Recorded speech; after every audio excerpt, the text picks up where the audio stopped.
मोदी जी, अमित शाह जी से एक सवाल पूछना चाहता हूं। इस देश का संविधान सेकुलरिज्म की बात करता है, सर्वधर्म समभाव की बात, सारे धर्मों के सम्मान की बात, और सरकार का काम रोटी कपड़ा विरासत में मिली कारीगरी से सजे गहनों पर इस त्योहार तनिष्क लाया है गोल्ड ज्वेलरी की मेकिंग और डायमंड ज्वेलरी की वैल्यू पर 20% तक डिस्काउंट और पुराने सोने पर 100% exchange value. Tanishq, India motor circle, Ajmer. शर्तें लागू।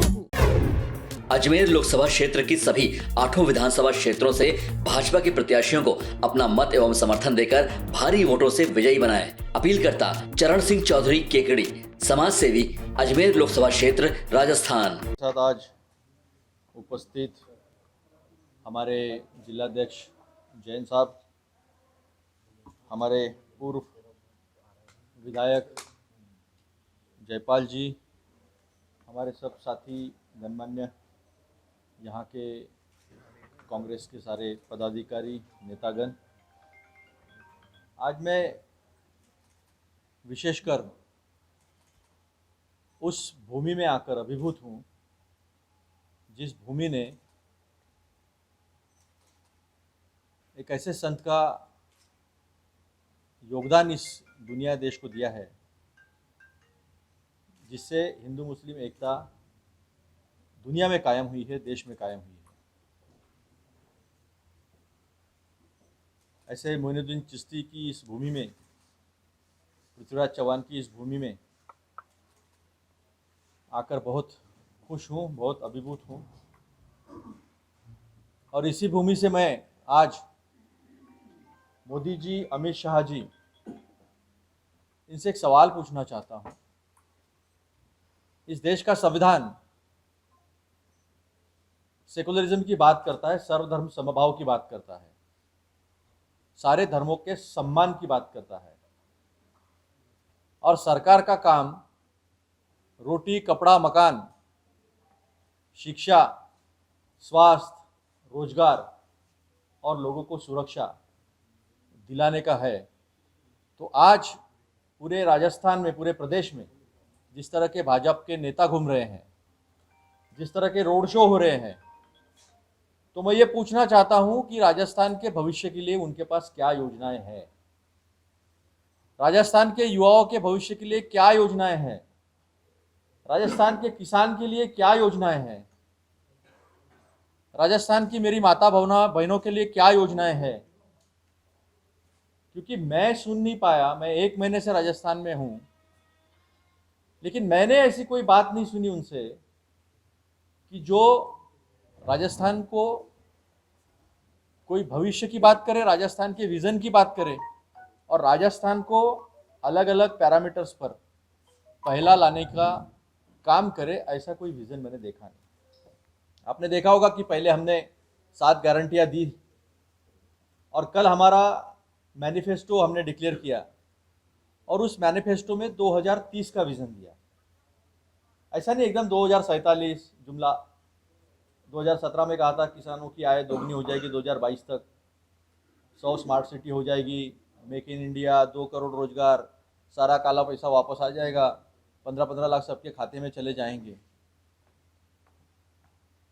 तो 70 साल का जवाब मांगने वाले मोदी जी और शाह और संपूर्ण भाजपा अपने 9.5 साल का हिसाब दे नहीं पा रहे, और इसी नाकामयाबी की वजह से और इसी बौखलाहट की वजह से राजस्थान की पराक्रमी भूमि को राजा सूरजमल जाट, पृथ्वीराज चौहान, राणा प्रताप की भूमि को देश में नहीं दुनिया में बदनाम करने का काम वो कर रहे हैं, क्योंकि उनके पास कोई नरेटिव नहीं है, उनके पास कोई विजन नहीं है और प्रदेश को आगे ले जाने के लिए कोई योजना नहीं है। वो 3 करोड़ 15 लाख सजेशंस अलग अलग तबके से, अलग अलग लोगों के आए और उसके बाद बना। तो हम किसकी बात कहते हैं? हम बात यह कहते हैं कि जहां मोदी जी ने धोखा दिया, जहां भाजपा ने धोखा दिया, वहां कांग्रेस ताकत से जनता के पीछे खड़ी है। ये जिले में बहुत किसान हैं, 64% इस प्रदेश की जनसंख्या किसानी में है। मैं पूछना चाहूंगा कि 726 किसानों की हत्याएं हुई, शहादत हुई, और आपने संसद में उन्हें श्रद्धांजलि देने से भी नकार दे दिया। राहुल जी ने उन्हें श्रद्धांजलि की बात की थी, शहादत थी वो आने वाले भविष्य के लिए, वो 3 काले कानून के खिलाफ। तो वो आंदोलन समाप्त होते वक्त आपने एक वायदा किया था, लिखित वायदा किया था, मुझे आपको वो लिखित लेटर दिखाने की जरूरत नहीं, सबके पास है, कि एमएसपी का कानून बनाने के लिए कमेटी बनाई जाएगी और वो जल्द से जल्द अपना रिपोर्ट पेश करेगी। आज 2 साल हो गए हैं, कहाँ गया वो? क्या हुआ एमएसपी को कानून बनाने का आपका वायदा? क्या हुआ उस कमेटी का? नहीं तो आज हमने वायदा किया है कि कांग्रेस की सरकार दूसरी बार बनते बराबर रिवाज बदलने वाला है और कांग्रेस फिर से आने वाली है, तो हम एमएसपी को कानूनी जामा पहनाने जा रहे हैं। हमने ऐसा मॉडल दिया है इस बार, पिछली बार की योजनाएं सब शुरू है। चिरंजीवी को 25 लाख से 50 लाख किया गया है। कुछ ऐसे मार्मिक फीडबैक हमको आए कि बड़े घर के लोग जो है उन्हें अगर निसंतान है तो वो आईवीएफ बड़े बड़े अस्पतालों में जाके 50 लाख 60 लाख खर्चा करके वो कर लेते हैं, लेकिन जो गरीब है वो कहाँ जाएगा? तो सब कुछ तो चिरंजीवी में कवर हो चुका था। कुछ ऐसे चीजें थी, एक संतान की खुशी किसी भी परिवार के लिए बड़ी होती है और उसके लिए खर्चा 25 लाख से ज़्यादा आता है, तो आने वाले दिनों में हम उसको 25 लाख से 50 लाख करें। एक ऐसा मॉडल दिया है, आर्थिक मॉडल। वो आर्थिक मॉडल ये लोकल इकोनॉमी को लोकल टू ग्लोबल कहना आसान है, योजना होना जरूरी है, सरकार चलाते आना चाहिए, गवर्नेंस पता होना चाहिए। तो ऐसा एक मॉडल दिया कि किसान को हम 2000 यूनिट बिजली तो फ्री दे ही रहे, 22,000 का तो वो फायदा उनको साल भर का हो ही रहा है। उसके साथ में उसके दूध को प्रति लीटर 10 रुपये का बोनस जो है वो बढ़ा दिया है। वृद्धा पेंशन में 1000 रुपये मिलेंगे। जो महिला मुखिया है उसे 1000 रुपया मिलेंगे। और मोदी जी इसे रेवड़ी ना कहें।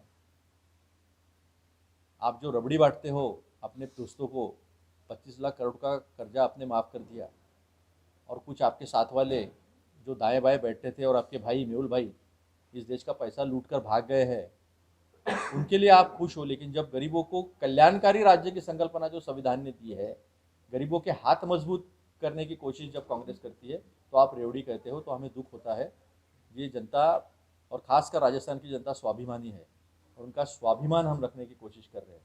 तो ये इकोनॉमिक मॉडल, दूध का पैसा मिलेगा, बिजली फ्री मिलेगी, एमएसपी मिलेगी, वृद्धा पेंशन मिलेगी। जो महिला मुखिया है उसके हाथ में 1000 रुपया प्रति 10,000 रुपये जो एक मुश्त जो है वो साल का जाएगा।